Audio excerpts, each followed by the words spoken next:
Shabbat Shalom and Tzahal Shalom.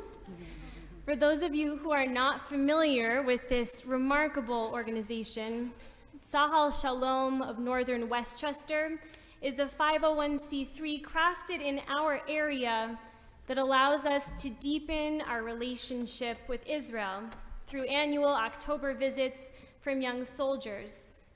We are so lucky this week to be hosting Benji and Tamar, who are among this year's delegation of active duty combat officers from the Israel Defense Forces.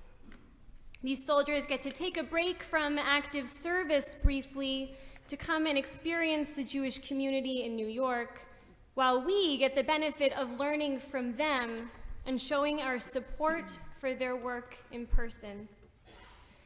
This week, while they're here, we're reading Parashat Noach, which I think in some ways tells the story of Tzahal, Israel's defensive forces. In the beginning of the portion, it says that the world had become corrupt. It was filled with Hamas, with violence, theft, and evil.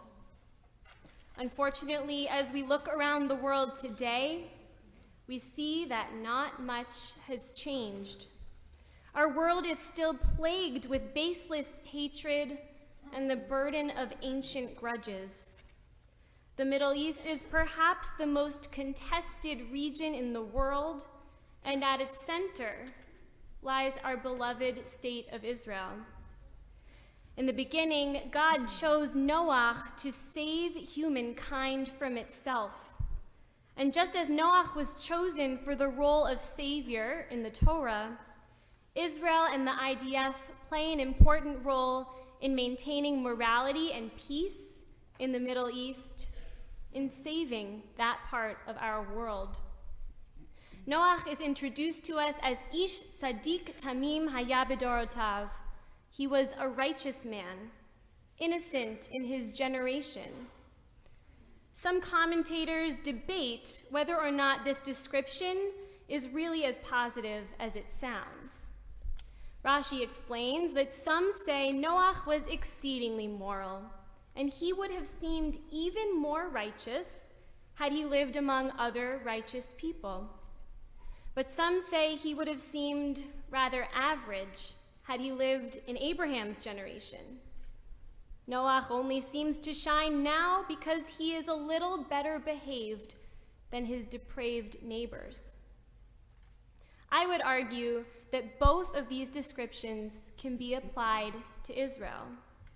The IDF is both more moral than its military practice than are its neighbors, and I further believe that with its sincere value for human life, Israel is a shining example to all countries in the world, as it has been since 1948.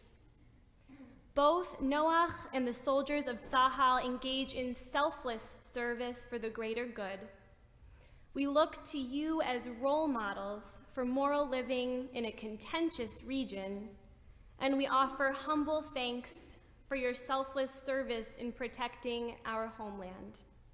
Without further ado, our modern-day Noahs, Benjamin and Tamar.